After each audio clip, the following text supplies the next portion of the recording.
words at the beginning of sentences and calls them therapeutic communication. I do not approve of that, but that's me personally, and I didn't get paid to write the textbook. So I'm going to tell you my experience with clients over the years is using these open-ended questions, and they work much better. Now, if I said to you, could you tell me more about your thoughts?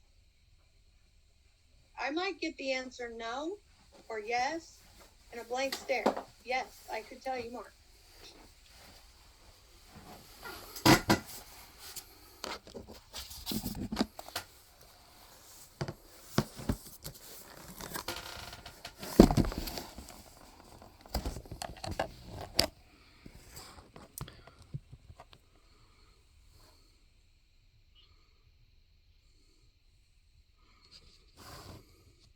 What could you do instead? How are your thoughts of suicide? Those are all specific techniques.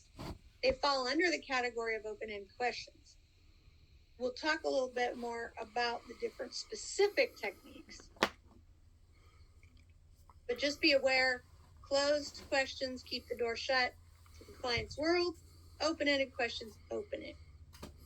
Open up that world to us. Now, remember when I was answering Brittany's question and I said, find time where you can sit down and relate to your client, present in a relaxed way that you have time to talk to them, even if you're going to only have 10 minutes or, whatever time you have, you make it seem like you're very relaxed and paying attention to them, not everything else in the environment, but just the client.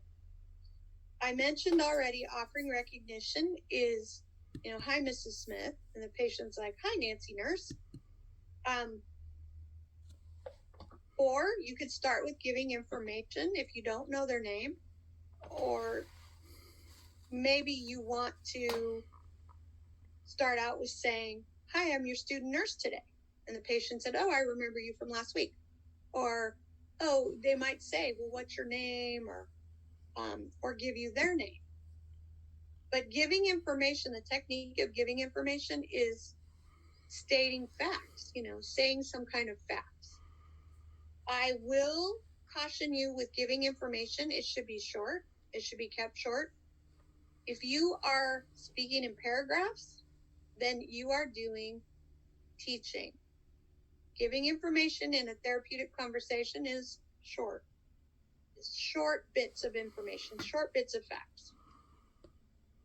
We'll talk more about types of conversations in a minute. Offering self, let's sit and talk. Okay, over here on the couch is good. Over here is good.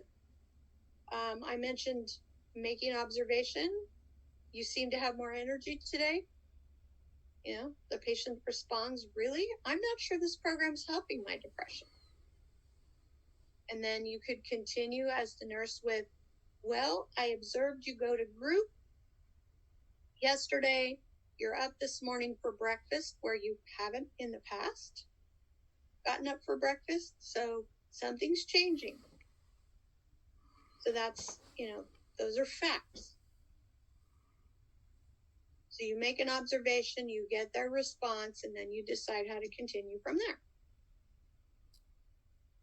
Another way to use therapeutic communication in kind of a grouping is to use broad openings, and then you hone it down from what they said to exploring the particular topic. They said their day is great. How's your day? That's a broad opening. It's a common one. It's really easy. How's your day? And they say, oh, it's a great day. Well, what makes your day great? That's exploring a specific topic. Oh, the sun is shining and I get to go home. So then if you want to focus on even more, you use the focusing technique. What is home like for you? And then they respond with a little bit about their home life. So it goes from broad to narrow, and you get more specific information when you get into focusing. You don't always have to go into focusing. But you can, if you pick up on something in what they said that you want to follow up on, that you feel like it's important. And if they're saying they're discharging, then what home is like is important. Now, we want to be sure we're helping our folks find their own solutions. Therapeutic communication is about us shepherding our clients toward their own solutions. We may see what they need to do. It may be really obvious from us as an observer, an outsider, what they've, where they've gone off track and what they need to do to get back on track. But if we tell them, what do you suppose their response is going to be?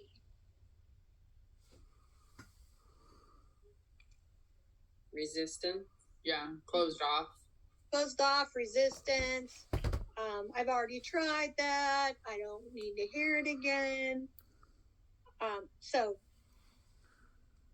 help them identify what they can do. Two of the techniques that are very helpful in this respect, when they need to find, they may have identified some issues. They may have wanted have a goal they want to reach.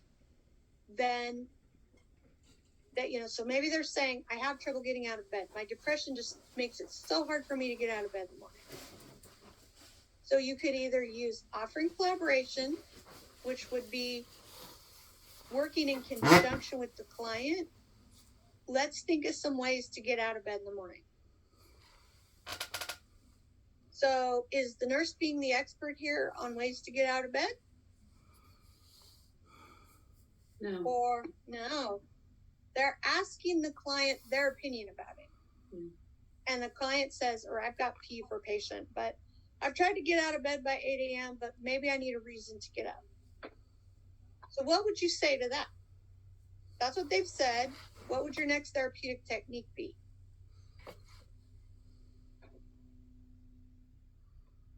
Can you think of anything you'd like to do as opposed to staying in bed? Can you? Whoops. No. Darn it. What kind of things can you think of that give you a reason to get up? Got it. You're supposed to go. Yeah. Well, I thought that might be kind of rude. No. I think it would help. Okay. Then we hear your voice in our head. Okay. Well, you guys could do it to yourself. I'll try, but I forget. Okay. So if the patient, if you say, well, what kind of things would give you a reason to get up early? Well,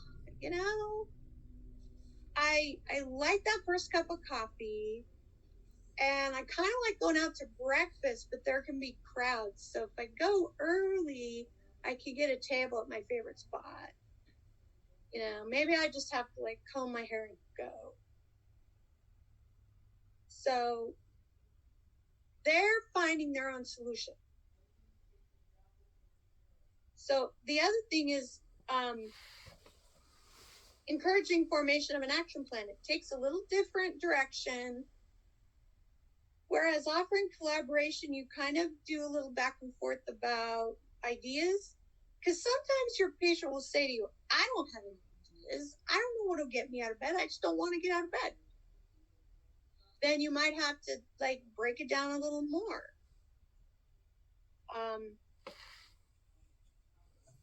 When was a time that you got out of bed early? I've never gotten out of bed early. I'm a night owl. I like to sleep in late. I had jobs I had to get up early. I hated them. I ended up quitting because it was so horrible to get up early. So do you think 8 a.m. is a realistic time? Or you have some other thoughts about when you want to get up in the morning? Let them think about that. Let them, encourage that evaluation there. So that kind of back and forth discussion comes on, you would find that when you start out with offering collaboration and you start using other techniques to help them find their way. And we're trying to get them through the field and out the right gate, the helpful gate. instead of continuing to do things that aren't helpful. And we're being that shepherd dog, kind of Aussie shepherd dog like I have, going, come on, go this way, go this way. Now, encouraging formulation of an action plan. It takes a little more direct approach to putting it on the patient's shoulders. What can you do when you feel like staying in bed all day? Well, I could try to get up and eat breakfast, or I could take a walk. So they're identifying some things they could do that would motivate them to get up in the morning that would be healthy for them. So those are their suggestions for themselves. So what would help you get that routine established? And then they could think about, well, I could set my alarm. I could get a walking buddy. So there are, a couple different directions you can go when you're looking at solutions. We have some techniques here: reflection, seeking clarification, and voicing doubt. So when we look at reflection, the patient may ask you, in the midst of the conversation in the working phase, what should I do about my horrible job at Verizon? Well, you want to reflect it back to them. What do you think you should do? Well, I don't know. See the previous slide. Okay. Pick one of these next. So, seeking clarification, give me an example of what is horrible about your Verizon store job. So that might be, you might go from what they said about, they asked you about it. You're like, what do you think you should do? They say, I don't know. So then you seek clarification. Give me an example of what's horrible about your Verizon job. Well, I have to vacuum the store, dust, and clean the restrooms. Ooh, the restrooms. There are some awesome phone discounts and commissions, though. So then you might want to voice a little doubt. Really? Because they kind of perked up when they thought about their discounts and commissions. And then so then they say, well, maybe the job isn't so bad. I just hate the cleaning. So then you ask them to reflect on, is the cleaning worth the discounts? How much time are you spending on either one? Let's kind of weigh it out here. Let them do that. Now here's a little scenario, kind of like the ones we're going to be doing in a minute. And we have Mrs. Smith. Who wants to play Mrs. Smith? Or Mr. Smith? Mrs. Smith has come to the emergency room by ambulance. Respiratory distress and unconscious. Mr. Smith's her 85-year-old husband, and he follows her to the emergency department.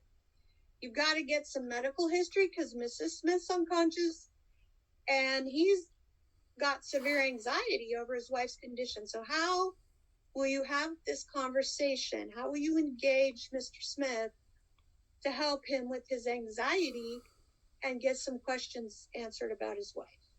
So, Tatiana, you want to be the nurse or Mr. Smith? Not sure. It doesn't matter. I'll be Mr. Smith. Okay, what was that? I'll be Mr. Smith. Okay. Angela, you want to be the nurse? Sure. Okay, so go ahead and play your parts. Sorry, my dog is in the background. Let me move real quick. That's okay.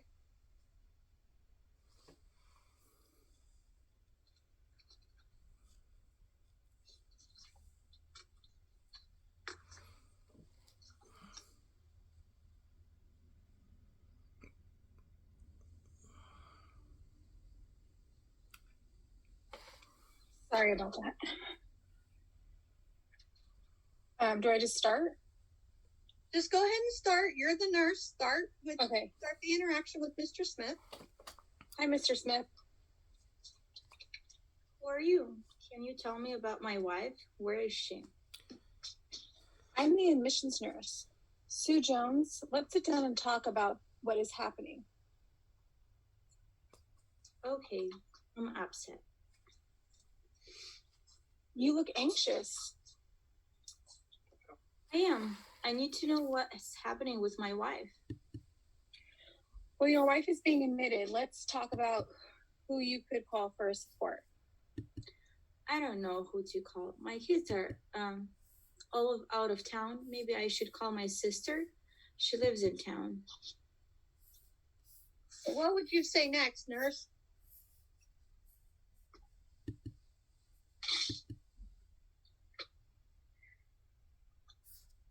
Let's call your sister.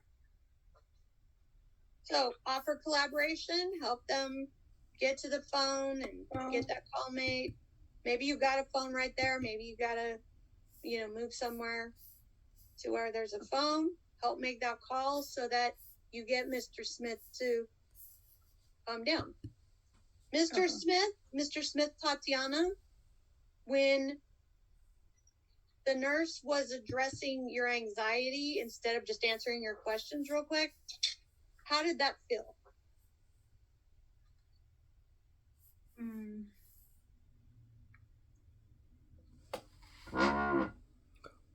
Well, it probably doesn't give you time to get more upset. Right? She's kind of trying to help you. Mm-hmm. Well, and about hospital emergency rooms, you never quite know where people are.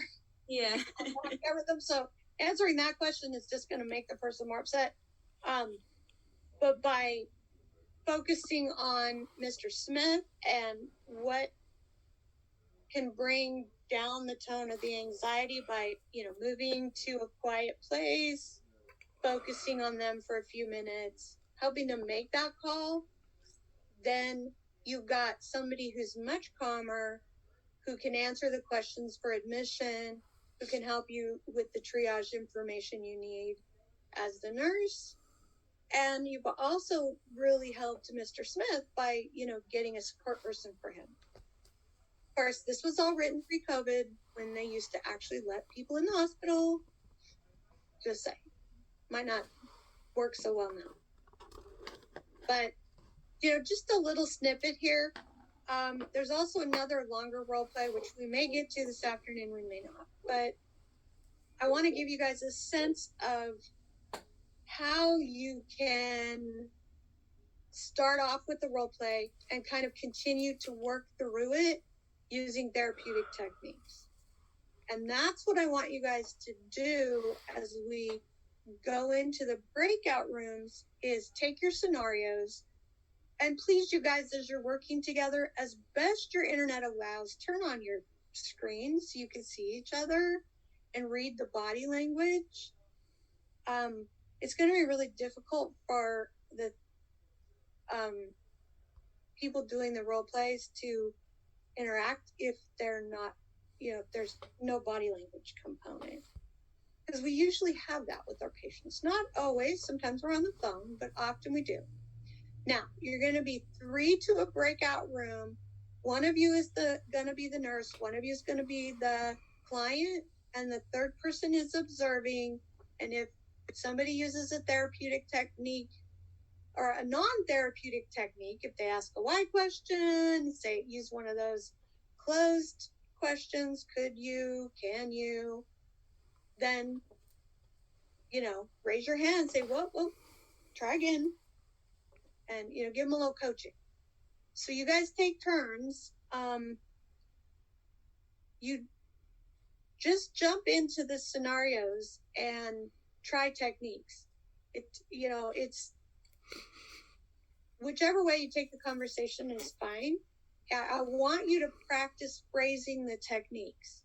And one thing I will tell you, you've got all kinds of resources for techniques. You've got the illustrations here in the PowerPoint. You've got some of the ones I gave you here. You've got that list that I showed you earlier, this PDF. All that phrasing is yours.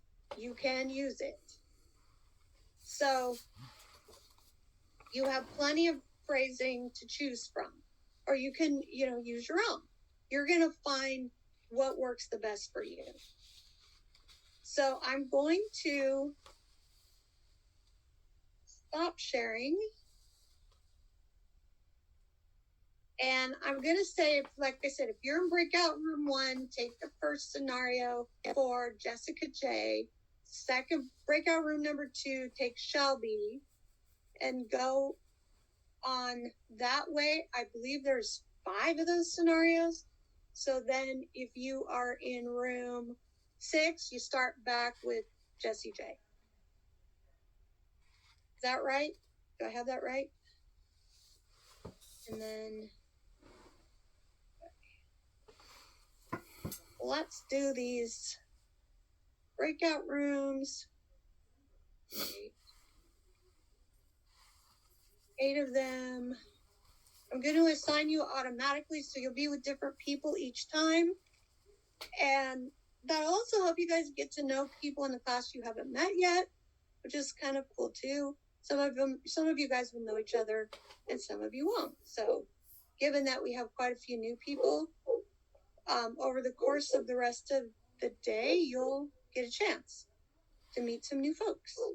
So in about 20 minutes, I'll bring you back. We'll check in, and we should, before lunch, have time to do 2 different scenarios, hopefully.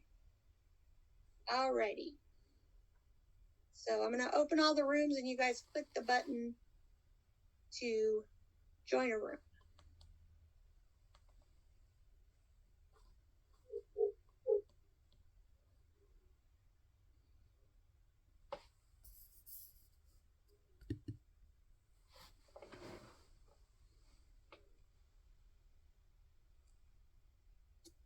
Hi.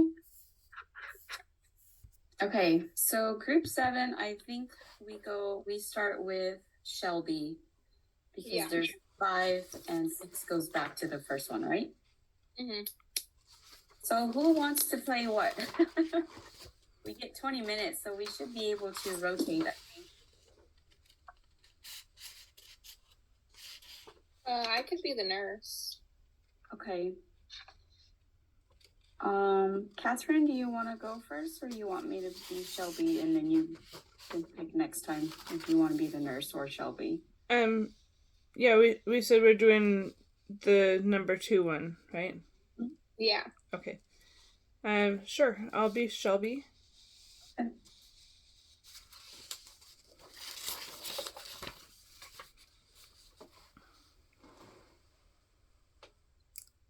So you go first, right? Yeah, I'm just reading the little part about it real quick. Okay.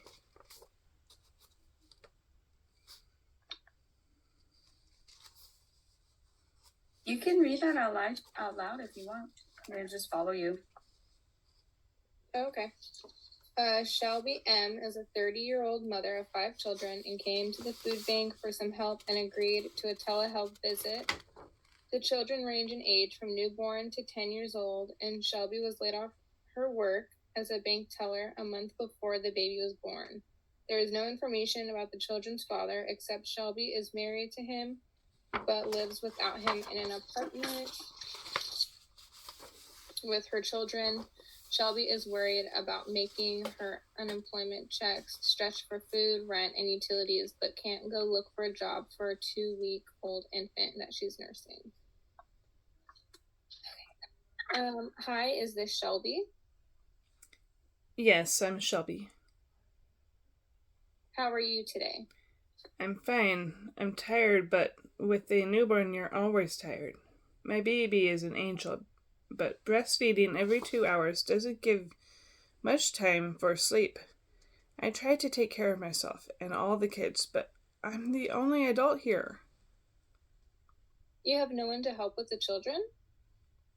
No, but my 10-year-old daughter tries to keep the older kids busy and make sandwiches for them. My 8-year-old son can load the dishwasher and do some small chores. My family lives about an hour away, but they hate my husband and won't come to help. Wow, you're saying your kids can help a lot. Yes, I guess they do help a lot more than I really thought. I just don't want to expect too much from them. They should have a childhood like I did, strict but fun. Tell me more about you and your family. My mother and 2 sisters are very close. I feel left out and live too far away.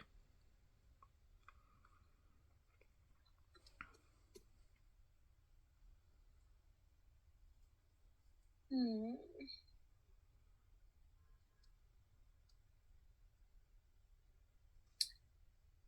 Hmm.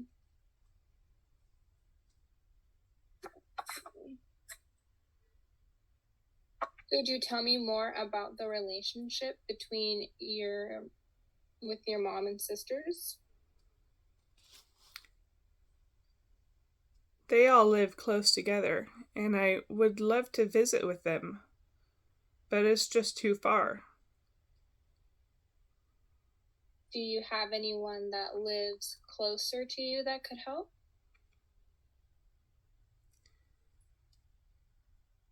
Well, their dad is close, but he doesn't contact me very often.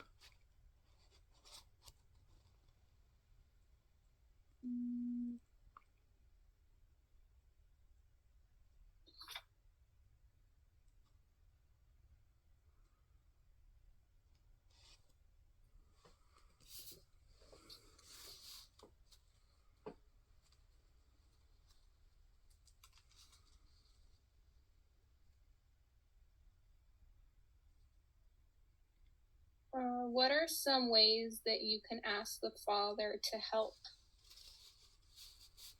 I have asked him, and he says he will help out when he gets some more cash.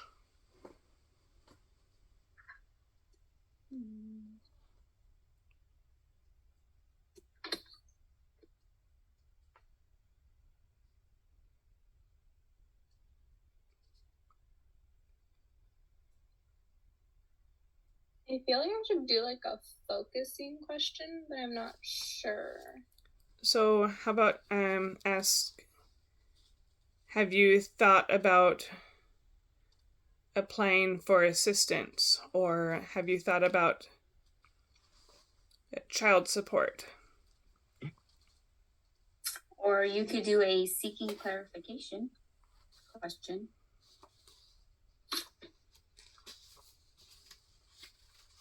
Maybe more about her situation or the situation she's in. Yeah, that's true. And then you can reflect off of that. And then you can also give information afterwards. Sorry, I'm just going off of the simulation I did yesterday, and that's what I did. We're pretty good, so. Yeah, so if I say, I'm not sure I follow you, since the dad is trying to get money and she says she needs money. But he's yeah, and then that would open up a door for her to explain further, right, into her situation with that, I guess. Or that would be like exploring question or a statement where you can say, can you tell me more about that? Or yeah.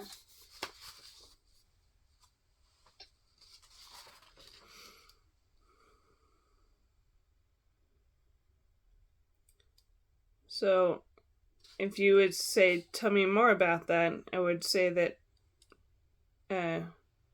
he's not working right now. So I guess he is trying to pay his own bills.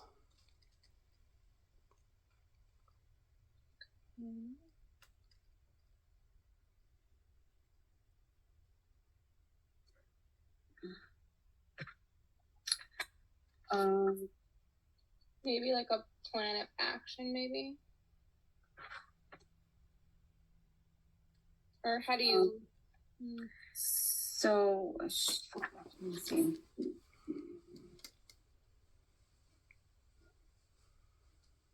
You can ask her what happened before this to get more information on her situation. Okay, yeah.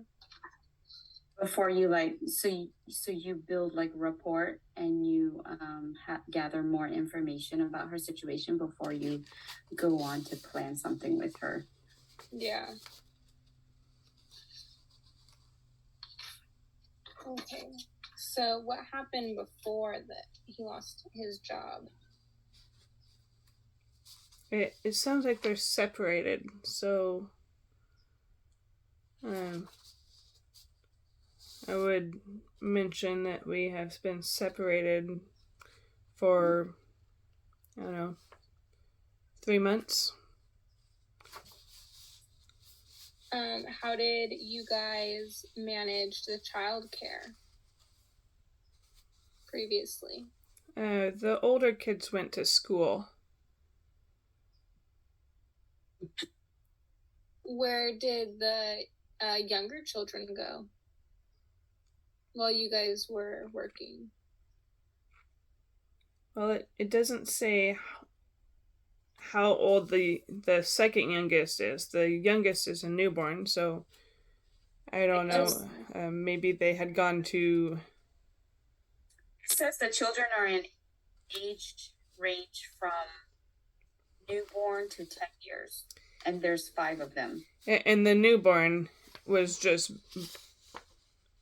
born, so that could even be all elementary. Yeah, so the rest of them could be going to school. Yeah. Just she has a newborn, this breastfeeding she needs to take care of.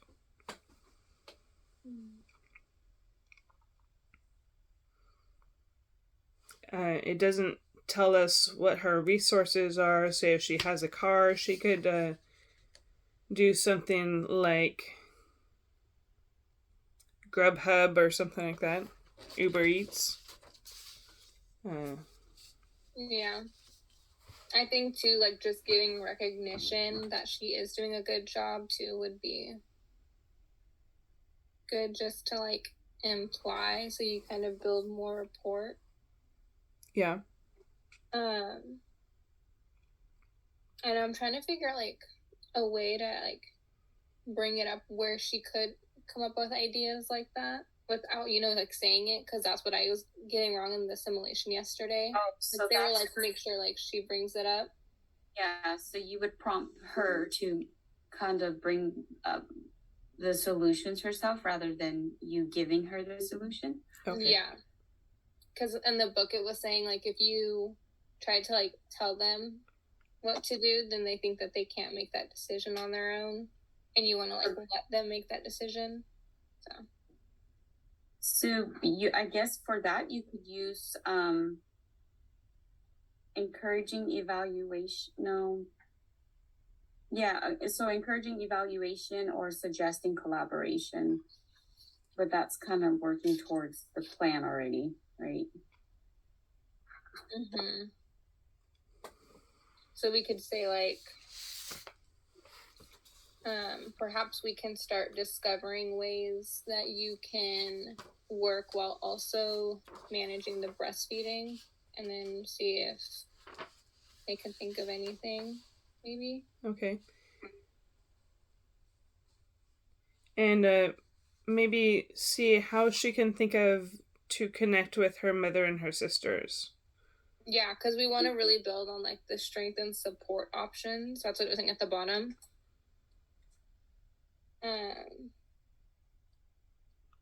So, how about asking like, do you have any other family members or trusted friends who are nearby that could offer help with babysitting or childcare? Oh yeah, that's a good one. Because I mean, it doesn't have to be family, right? Right. Right. Or even just neighbor, a trusted neighbor or something like that, even just like verbal or emotional support from her mother and sisters. Yeah, like over the phone. Yeah.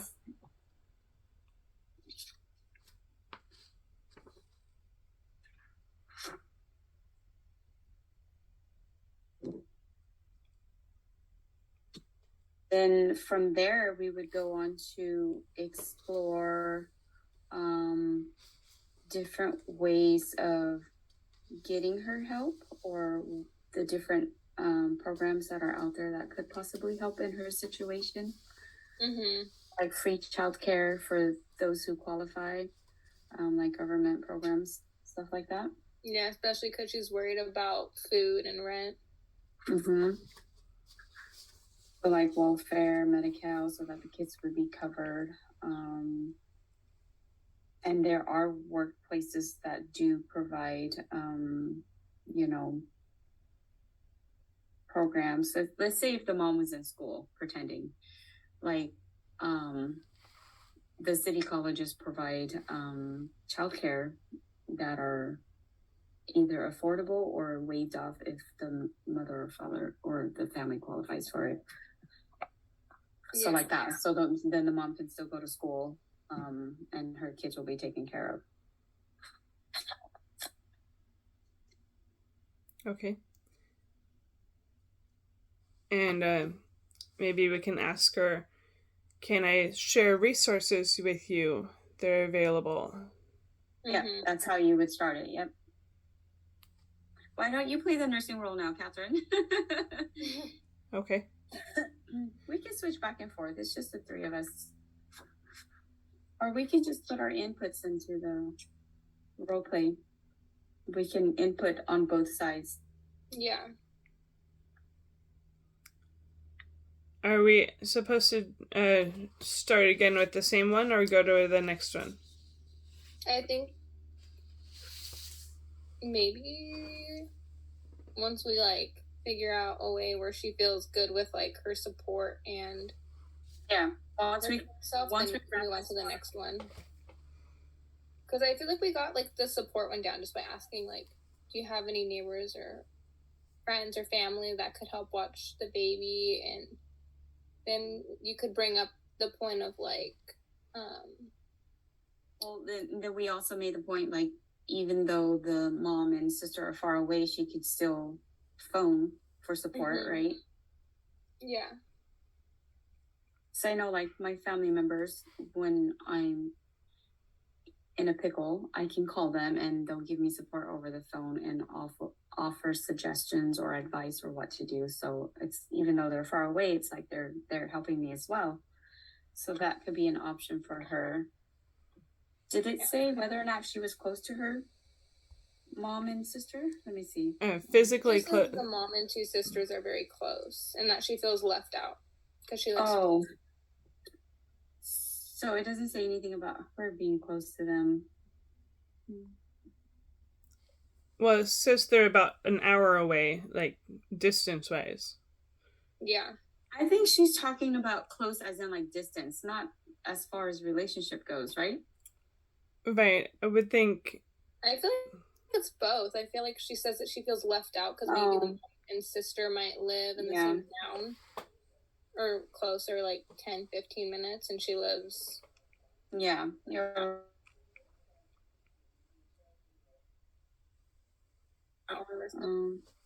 And also on her thing, I feel like she makes a big deal about like nursing. So you could say after you ask about the neighbors, we could say, some people have told me in the past that they pump before and then they take those with them when they drop the kids off at daycare or wherever. So you don't have to worry about that while you're at work. And most places offer allows you to pump at work. Yeah. They support breastfeeding. Yeah. So then you'd have to pump ahead of time, save your breast milk, so you'll have breast milk to go wherever your baby goes, and then still work and hopefully and that pump. Could give her like ease her like stress of that as well. Okay, so then once she feels like, okay, there's enough information of resources that's been given to her, and she feels like she could maybe take up this whole breast milk pumping thing, then we would go on to I think we should like focus next on like her strengths. So kind of giving her like like affirmations of like, oh, you know, like you're doing really well for taking care of all of the kids, making sure that they're like being fed and clothed, since the father doesn't seem to be that into the picture.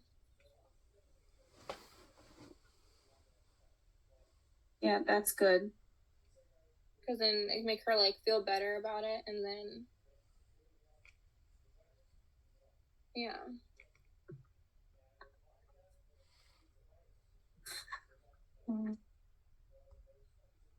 And then we would ask her, how do you feel about the information that was provided? Right, yeah. Does she have any other questions or concerns?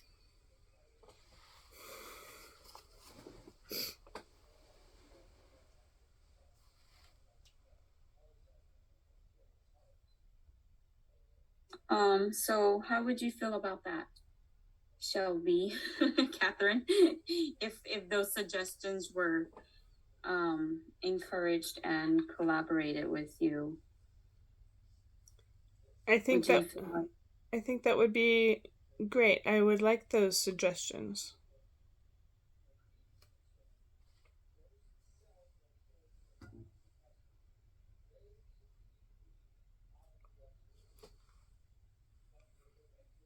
Okay, well, I think you're on the right path in wanting to take care of your children, as well as wanting to be able to feed and clothe and house them.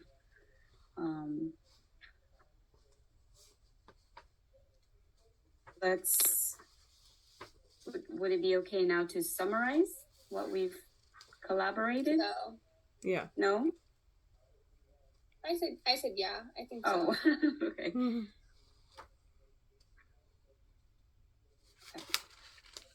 So you're tired because you have a brand new baby, which you have to breastfeed every 2 hours. And you're tired also from having to take care of yourself and all the kids. But you want to make sure that your kids are taken care of and fed and have a house over their head. So we've talked about you reaching out to your mom and sister for support. And we've also talked about programs that are available and out there for you, and that could possibly work for you and your kids, your situation. And you said that would work, the pumping and breastfeeding and dropping that up. Are you okay, Catherine? So I was trying to get down into the camera more. That was a little extreme. And you said that you would try. Did you say you would try breastfeeding, pumping? Yeah, and I was thinking of something. I don't remember what I was gonna say. Wait, so she's looking for a job too, right? The mom? Yeah. Mm-hmm. So they, like, I know in Sacramento they have resources out there, like different programs where they help you look for jobs. So let's say there's a program like that available to you. Would you be interested in that, Catherine? Oops, sorry, Shelby. Yes, I would like those resources. Okay. So then how about I check back up with you in a couple of weeks to see how you're doing with breast pumping and getting a job placement. Okay. How Thank do you. you feel about that? That would be great. Okay.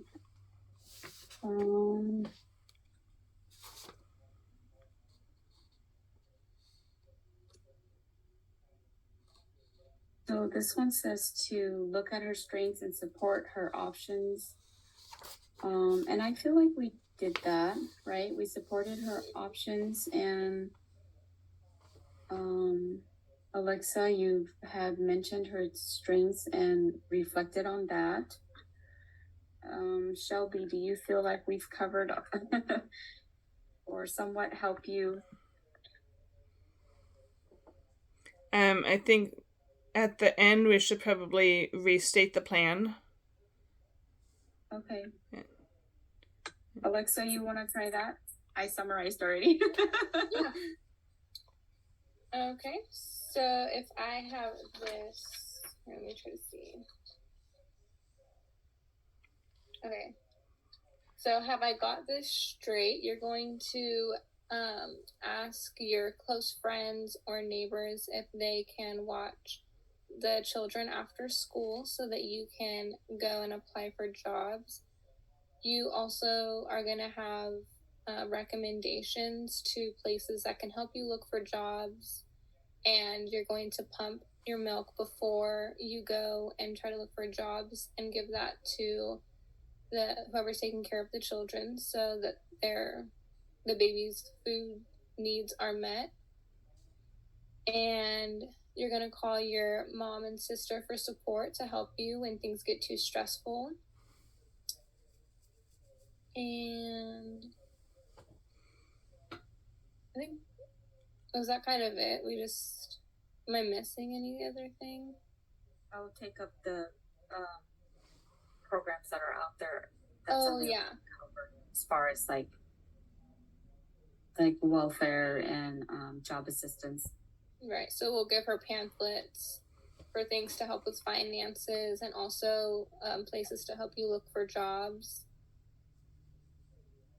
And let's say, and then the follow up in 2 weeks. Oh yeah, and then we'll follow up in 2 weeks to see how your progress is going with finding jobs and how the transition is for childcare. Okay. I think it would probably be best for her to be looking for work while the older kids are at school, so that she's only asking somebody to watch one child. Yes. That's what I would do. Okay.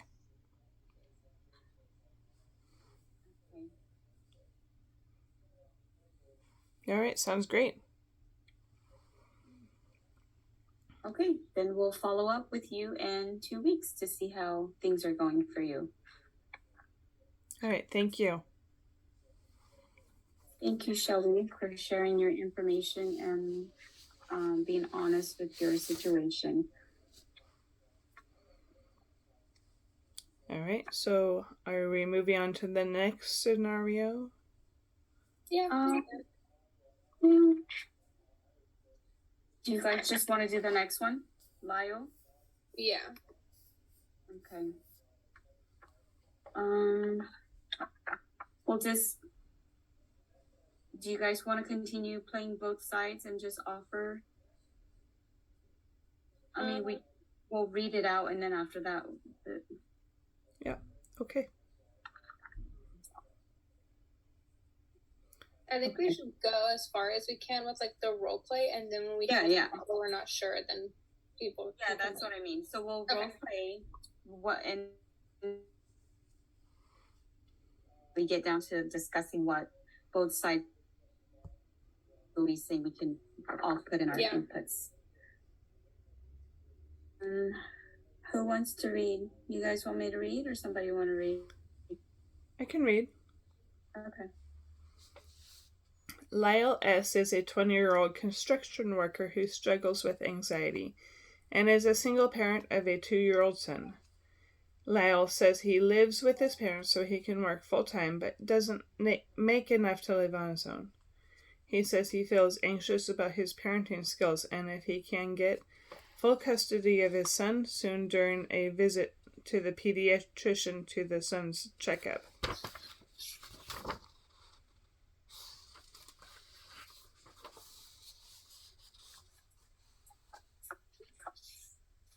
Oh, it's gonna close soon. And yeah. Okay, well. Good job, guys. Good collaboration. All right. I think just like putting down an NG tube or any of those other skills. It takes practice. So a couple of the rooms I was in, I know I said that to them. And I'm not sure. Oh, some of you guys are texting me.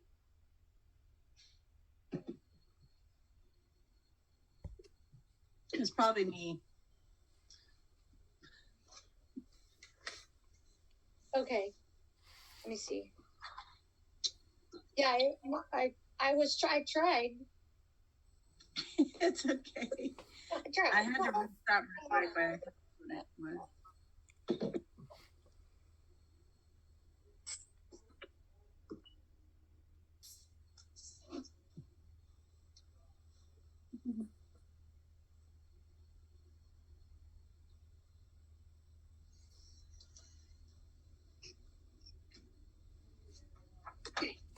So let's see. We've got time. So we've got time for another breakout room session. And just remember that you're practicing a skill. This is low stakes. Nobody's judging. We'll practice it. And I'll try to drop in on a couple different rooms. Or as I know you were in a couple rooms. I think I got in room 5 and room 3. Is not sure. Oh, you're muted. How do you jump around? It was just me and Callie and Bree. It was fun. Room 2. Oh, because I'm the moderator, I guess I could jump around. Cool. I have superpowers. Yeah. Oh, I've kind of gotten used to these Zoom room things. So I'll send you guys out. Just go down to the next scenario on the sheet. So wherever you guys started, go down to the next one and try the techniques. And I was telling the last group I was talking to, it does sound a little bit stilted when you're practicing, when you take those techniques and just use them right off the paper. But I said, when you get to be pretty good at therapeutic techniques, you say a lot of the same things over and over again into the different patients. And I would do my assessments and I'd say, I would hope they didn't overhear me because I would say almost the same thing sometimes in a series until, exploring, broad opening, exploring, focusing, encouraging an action plan. I had like my phrases because I wanted to encourage them to talk. And I was getting them to talk. I didn't say that much. I mean, as talkative as I am, I can be a really good listener too by practicing. So that was what I found is that the better I got at it, the more I sounded the same patient after patient, but I got very different stories from each patient and I got a lot of their story. And sometimes the other nurses would go, how did you find all that out? Well, I just took the time. I listened. So I want you guys to just keep practicing using the phrases. Just jump in and use the phrases. Don't worry about motivations, your character motivation and everything. Don't worry about that. Just start using the phrases. And if you're the designated coach for the group, have them retry stuff. Have them start again if that's going to help you learn those techniques. Okay? So let me send you guys back out. I'm going to try for 20 minutes again. I got to talking to a couple of different groups. Ariz, I think you'll just end up in a breakout room then. Do it.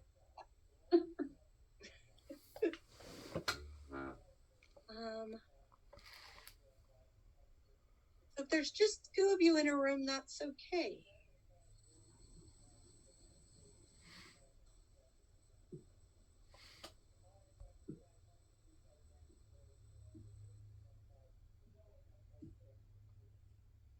All right, there you go.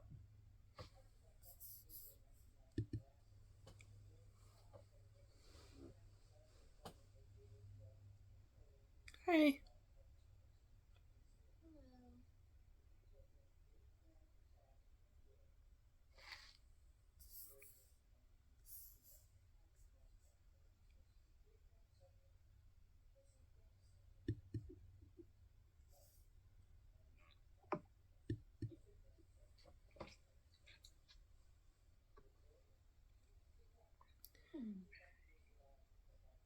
So which one are we doing then?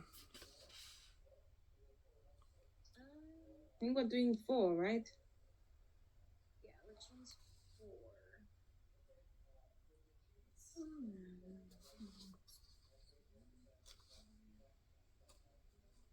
Is it with Tiara? Yeah. Okay.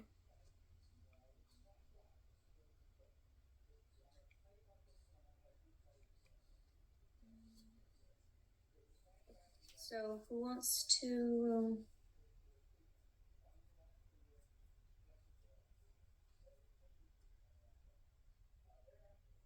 Okay. Does anyone have preference on like Nurse Tiara or the observer? Not really. No. Okay.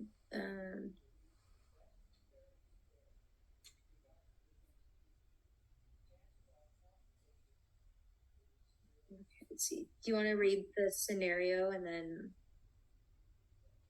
Let's see.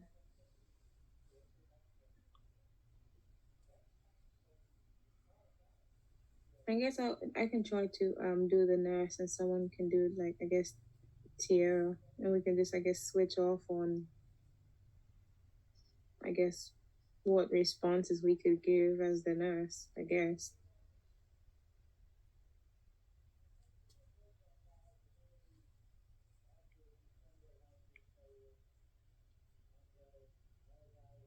Okay.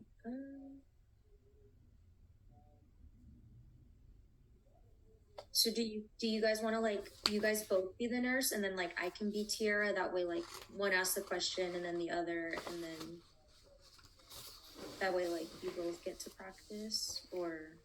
That's fine. Either way. Okay. Okay. So let's see.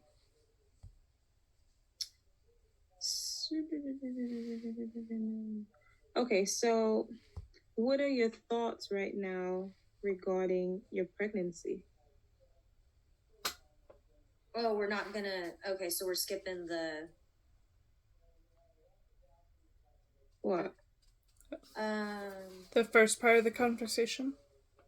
Yeah, did you guys, the last breakout rooms, did you guys like read that and then like continue it, or did you just read like the last line and then basically start like a new dialogue, or? So our group, we started at the beginning.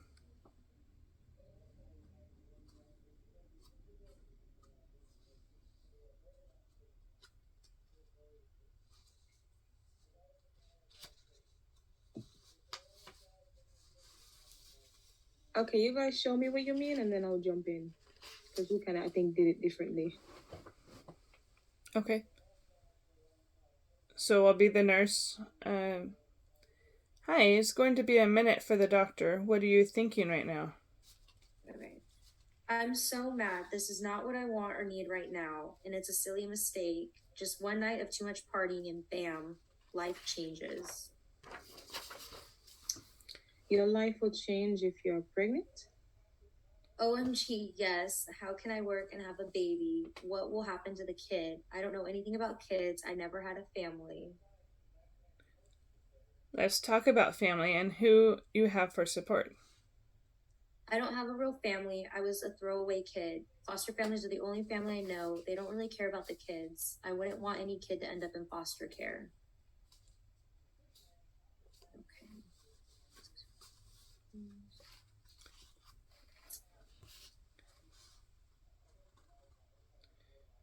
So we can say something like, I'm sorry you had to have that experience as a childhood.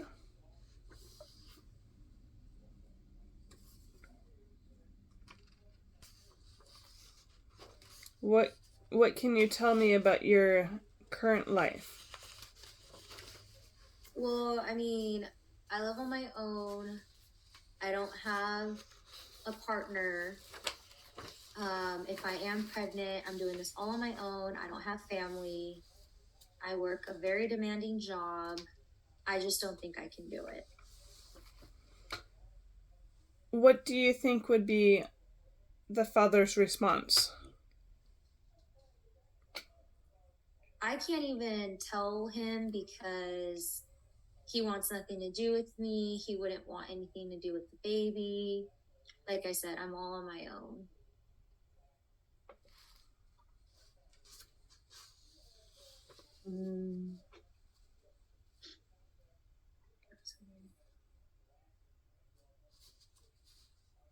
Okay, so right here it says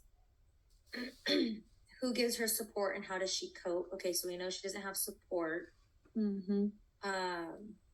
Does she have PTSD from being in foster care? I was gonna ask if that she stated that she had, you know, feelings around like not wanting any child to grow up in foster care. So, you know, what type of feelings she had surrounding her own experience. Yeah, so that would be like, I think like how if I was the nurse, I would word it like, so you said you grew up in foster care. Tell me more about that experience. Tell me tell me what that was like for you. Mm-hmm. And then from there, I think I would probably go into like the coping, like, okay, so you work long hours. Is there anything are there things you like to do on like your days off, or are there things you like to do that help you relieve like your stress, or I don't know. All this is very unnatural to me. This just seems like it's very extra. Okay. Okay. Too, because we can pull up the list of like the different what is it called? Like the different statements, and then kind of just word it to where it fits like her situation. Let me see. Yeah, that's I'm just reading it from the book. The stuff that she had already put online is like a copy of it. Yeah, let me pull up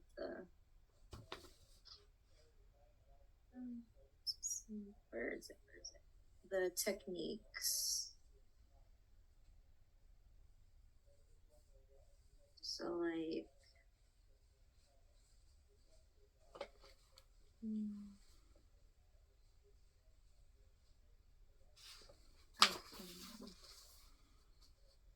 so it says encouraging description.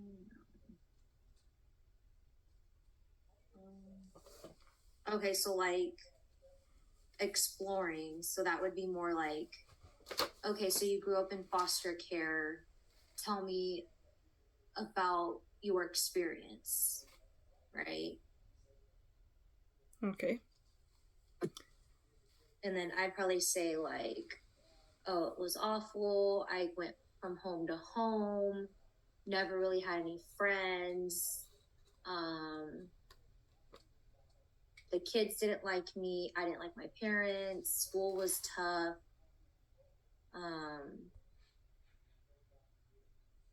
And then probably like I didn't have time for activities or social things.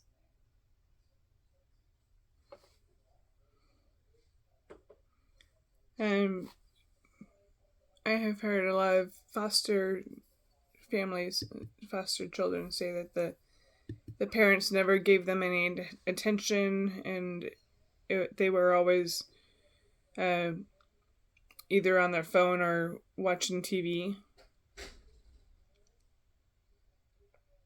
So they didn't get a lot of love and support from the parents.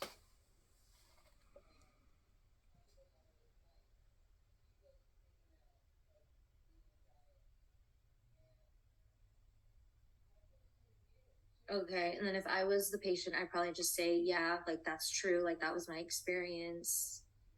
I don't think I'd make a good mom.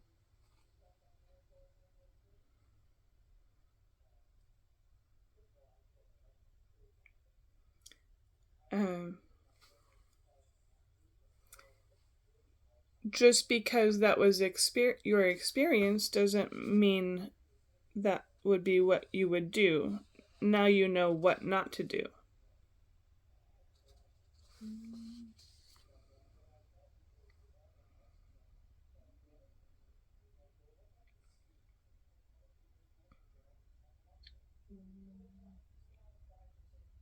I feel like that could be worded differently.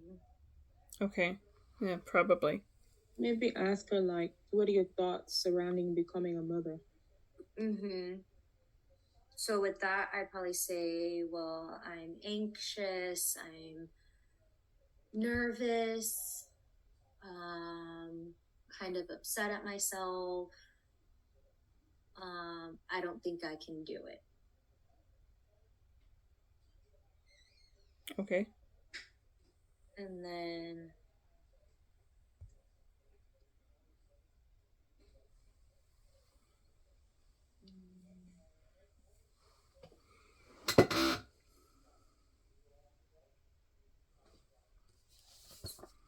so then if someone were to tell me like, I don't think I could do this, I don't think I could do that, like, I think for me as like a nurse, I'd probably say, well, what makes you feel that way?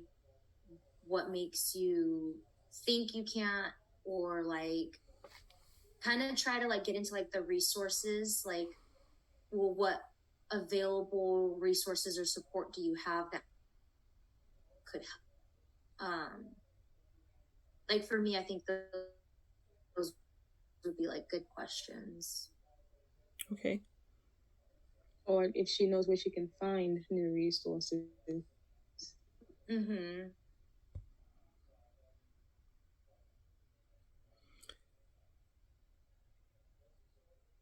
So then maybe what makes you think that you will treat a child the same way? Well, it's not so much me treating the kid the same way. It's more of I have no money, I work full time, like I just don't feel like I have the resources to take care of a kid. Okay. So then maybe we could ask them if she would like referrals to community resources. Mm-hmm. So like Child Action, WIC, food stamps. mm-hmm.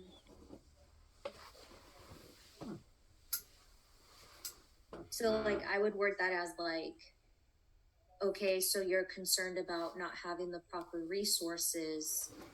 Let's go over some, or let's discuss some of the resources, or like, yeah, like you said, like let's have someone come in and talk to you. I don't know. I'm trying to stay away from like the could you, would you, do you, like, because I was in the breakout room with Ariz, and that's what he was like. You want to stay away from like, because those are also like the close-ended questions where it's like, well, do you have resources? Could you find some, or would you want some? Like, because those are still yes or no questions. So we could just ask them then, like, would you be open to me sharing some of my ideas about resources? That Yeah, was that's a question to better you. way. Okay.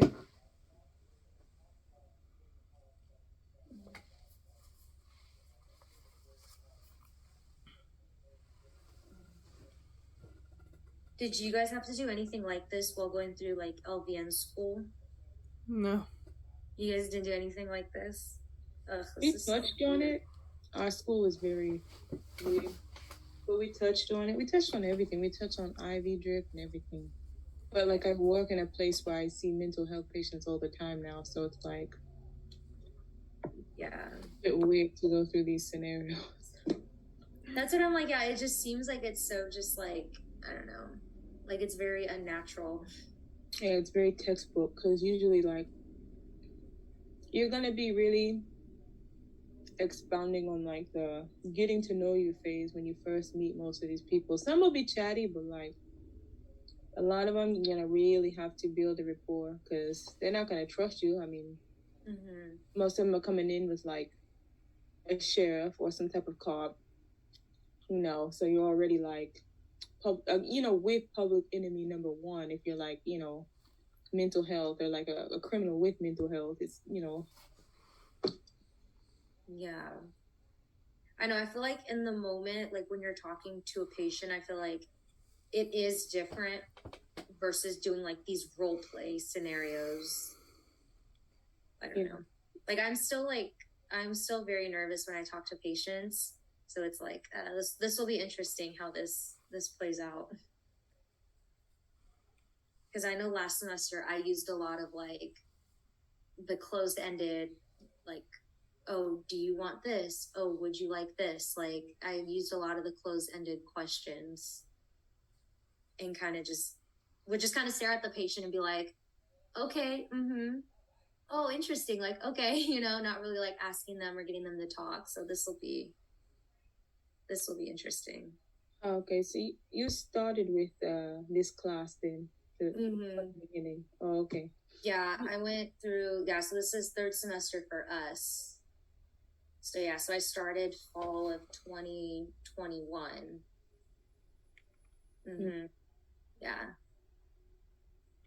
So this time a year ago. Yeah. Yeah, it was very exciting when I first got in because I waited 2 years. I applied to programs for 2 years and then finally was like, I'm not going to get into Sac City. Like, why am I going to apply to Sac City? I applied and I got in. So it kind of just worked out. Was that the first time you applied here? Yeah, because we needed, I don't know if you guys need it for like the transfer program, but we had to do sociology, like race and ethnicity, I think. So I took that over the summer and then applied that next spring and then started in the fall.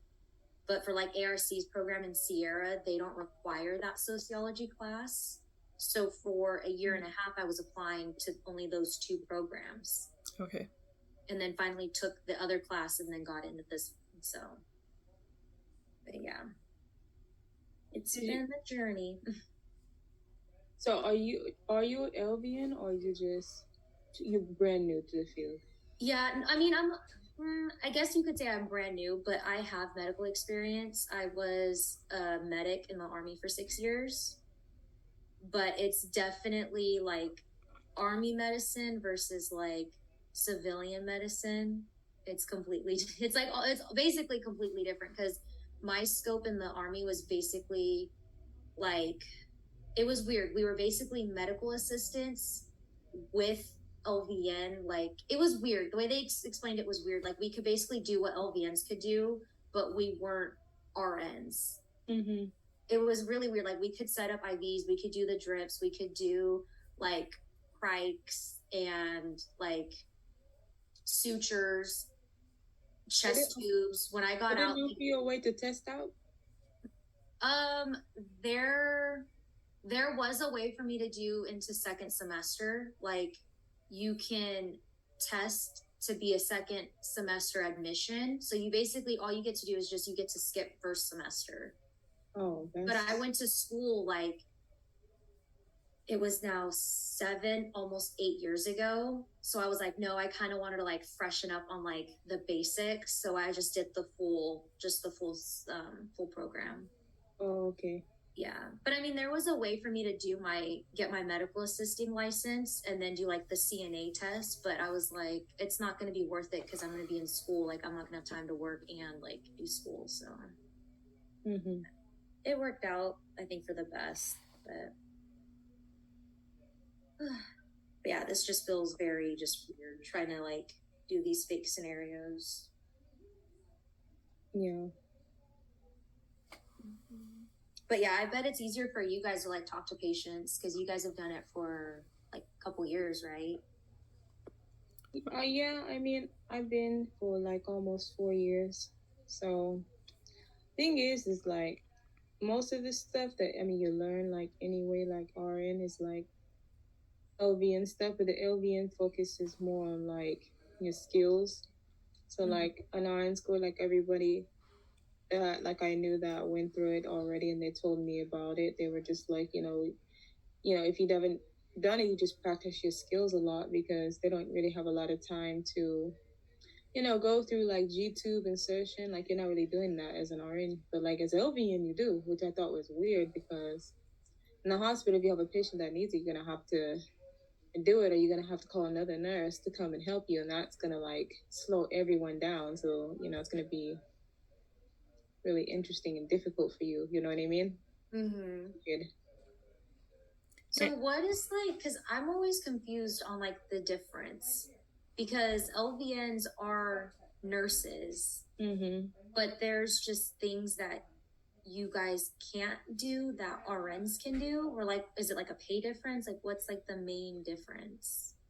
Well, there's definitely pay difference, but I'll say the main difference, I mean, there really isn't. But the main one is that you cannot put drugs through the IV. That's it. But like if you go to certain hospitals, like each hospital has their own like union contract. And so the union contract is what makes the biggest difference for LVN and RN because a while ago, like they used to have LVNs like on the floor with the RNs, and they used to like having them there because they do all the skills. That's where your skills come from, like your first year. So like there was, I guess, times where like LVNs were fighting to have more money because they were doing more, obviously. Mm-hmm.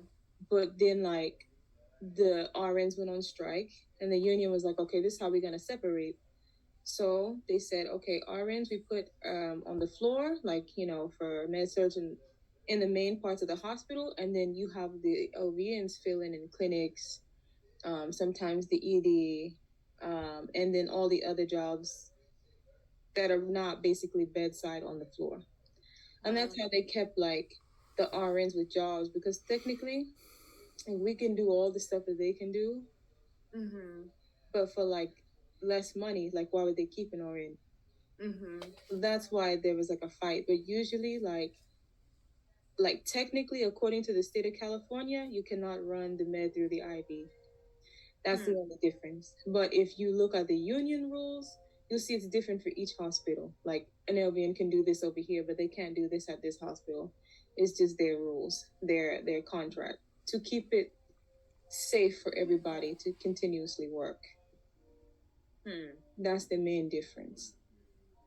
But it's like when you go straight from like not being in the field at all to like RN, like a lot of the RNs they don't really know what you do as an LVN. They don't know. But like technically if you get into like a situation where you have to work with one, you're automatically like their supervisor. Like it's not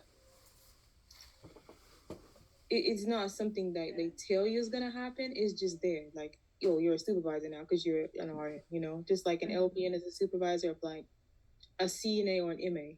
It's an unspoken type of thing. It's weird. It's like the chain of command or something where it's like you just know like, okay, this person has like right like a higher. That's interesting.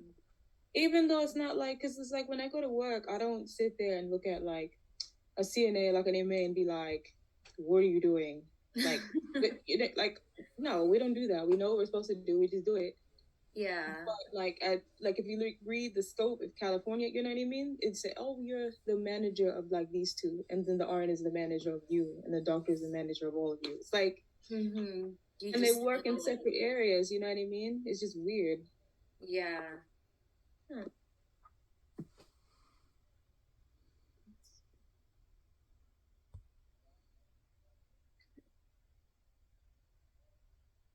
Did you guys want to do like a different scenario, or did you want to just like? Okay, yeah, we could try that. Let me see. Let me go back. Which one did you do last time? So I did the Shelby one, and then we went through and did the Lyle.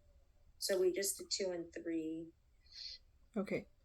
We did Shelby also, and then we started on Lyle, but we didn't get to it.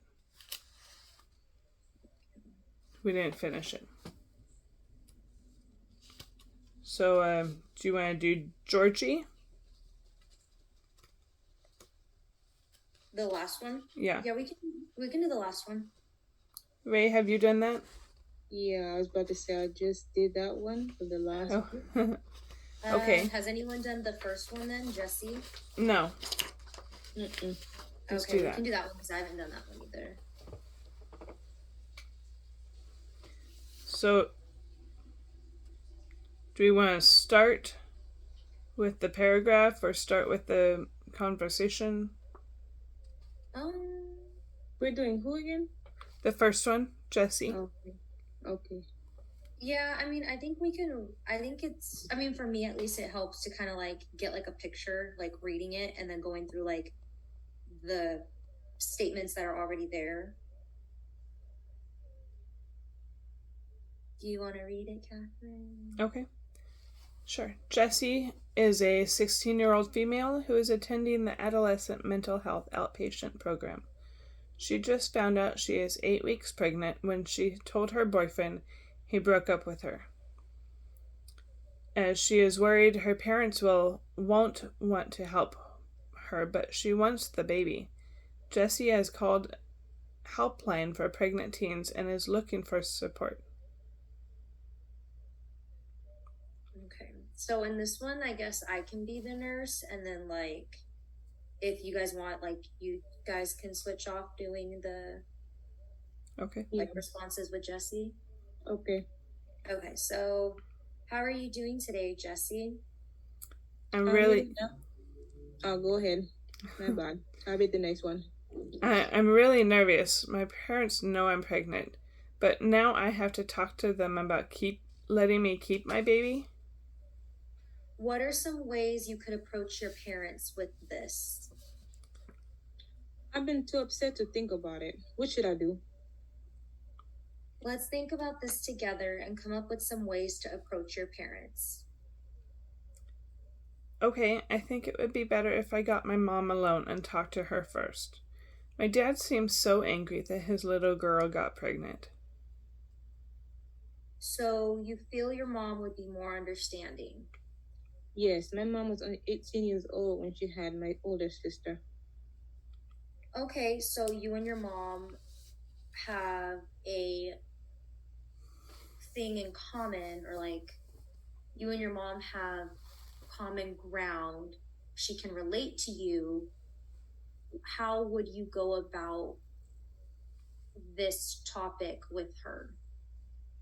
Like, how would you start the conversation? I would just try to bring in like some similarities between my situation and hers, just to see like kind of gauge like how she's going to react to me. Okay. Do you think your mom, if you and your mom talked to your dad together, do you think, or hold on, let me rephrase that.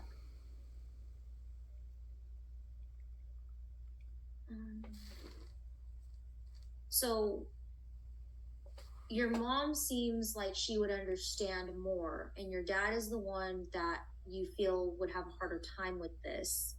What are some ways that you could talk to your dad about this?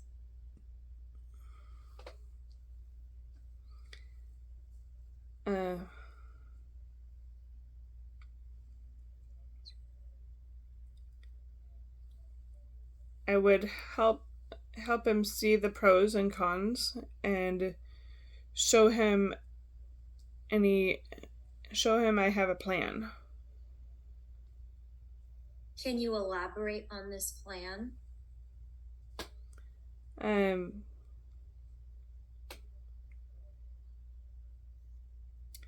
I can get the baby signed up for child action. Okay. While I finish school, the baby will go to daycare. Okay, so you said you want to finish school. Trying to think, how can I word? Do you think school is, or no, see, I don't want to say do you. You could say like, so school's very important to you then. Mm-hmm. Yeah. So, okay, so you said you want to finish school. So what I'm hearing is school is important to you. Well, yeah, I don't think I'll be able to get much of a job if I don't finish school. Okay, and you think that having a plan would help your dad be less angry at you? Is that what I'm hearing? Maybe. I think that Oh, sorry. Go ahead. I think that he'll be more understanding if he knew I already thought about it a little bit.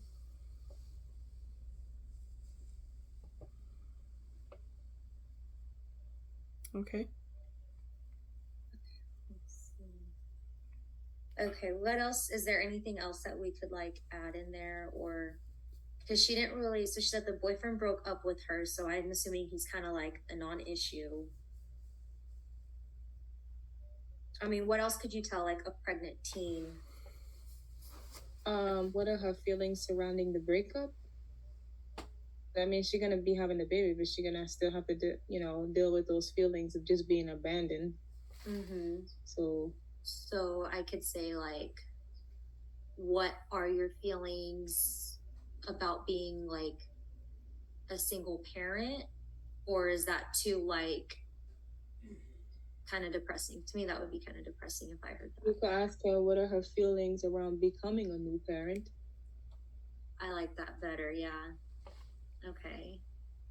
And then kind of go maybe into like, I don't know, because Like I don't maybe want to what say. her fears are. Yeah, that's kind of what I was thinking, like pros and cons. But I'm like, I really don't want to say like, oh, what's the pro to being a mom? What's like the con? But maybe like focusing on like her strengths, like her ability to like finish school and maybe get a job like after. Yeah. Okay. Huh. Okay.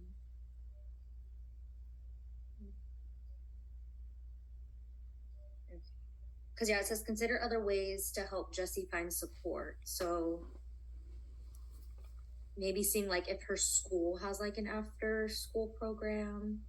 Or like, what are her friends like? Do her friends know how will this affect your friendships? That's yeah, because teens are very like social and like they care what like their peers think. That's a good one. I like that. So I think we should also ask her think about the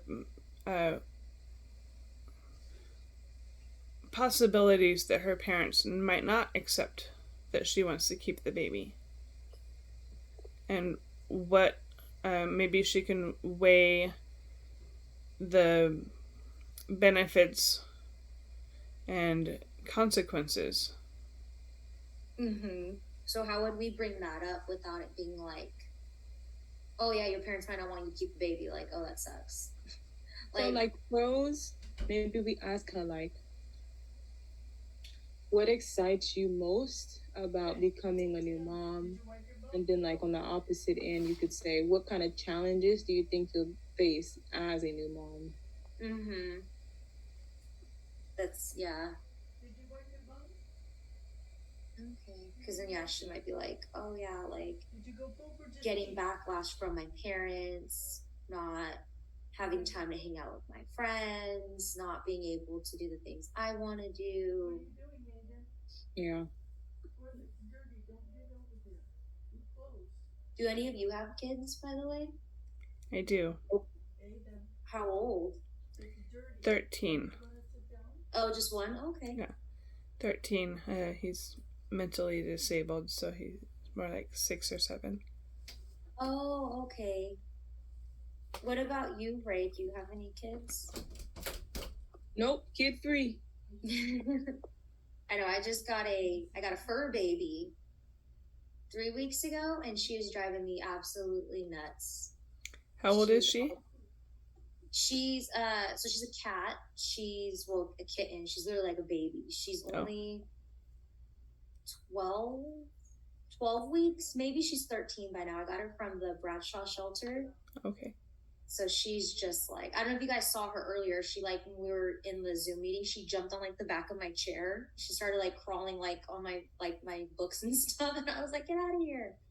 But yeah, she drives me nuts. Well, that's Do you good. guys have pets? Cats are a little bit more self-sufficient than a dog. That's mainly why, yeah, I got a cat because my husband and I live in a 1-bedroom apartment. So I'm like, I need something here with me while you're at work, and like that way I'm not so like lonely. So we agreed on a cat because I'm like, there's no way we could fit a dog. Like dogs are they're too crazy for me. Yeah. Dogs are very needy when they're young.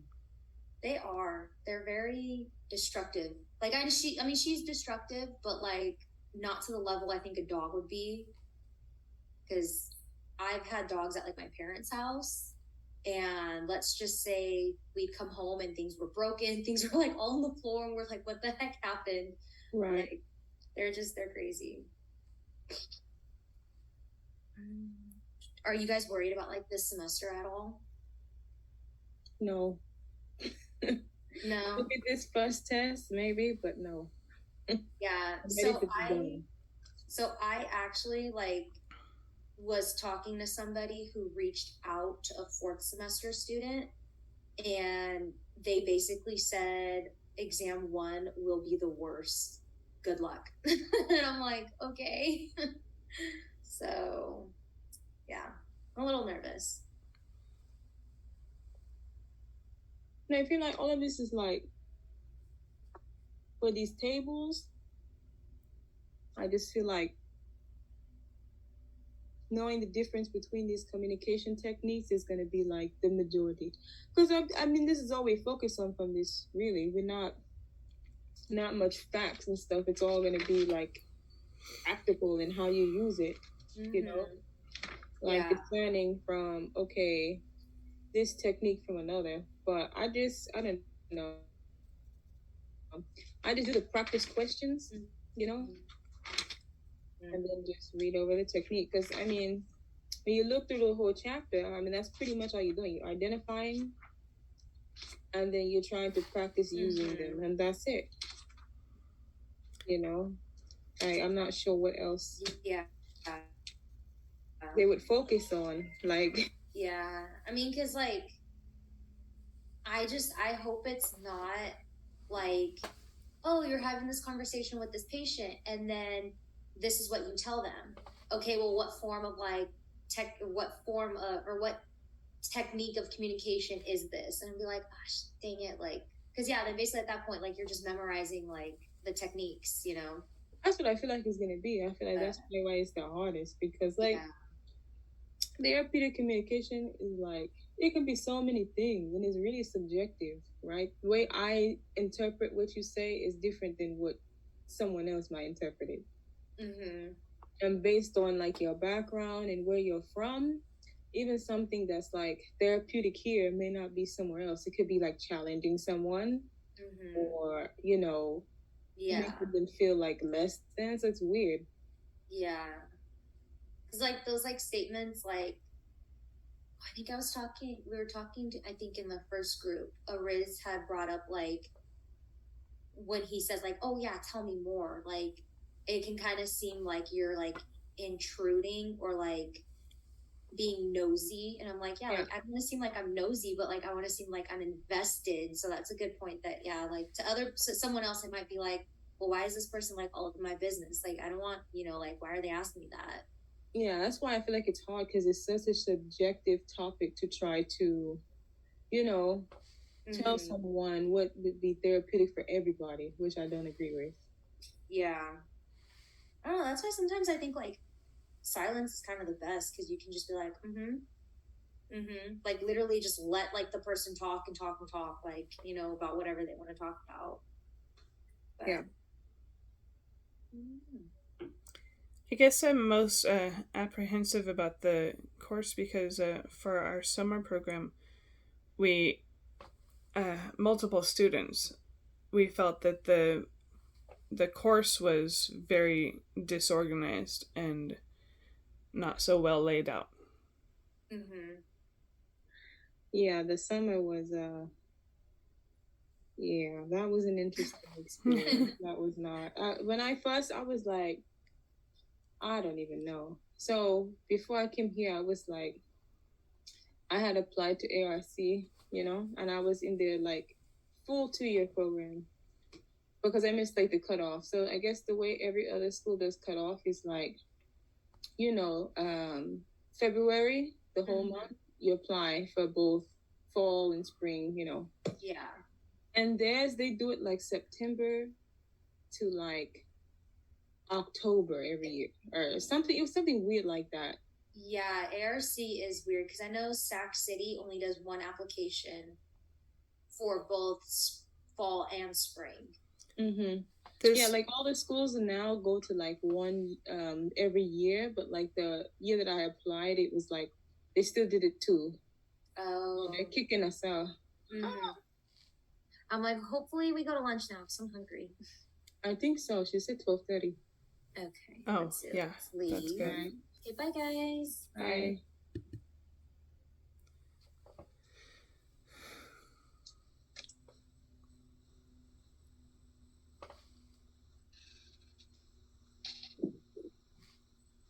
This is what happens when I don't set a timer, is then I get to talking to you guys and I'm like, oh, wait, it's got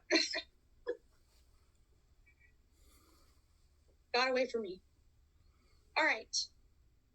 Let's do, you guys, how about 45 minutes for lunch? I was going to do an hour, but if we do 45, we can be done that much sooner. Okay. Fair enough? Sounds good. All right. All right. I'm setting the timer. Come back in 45 minutes.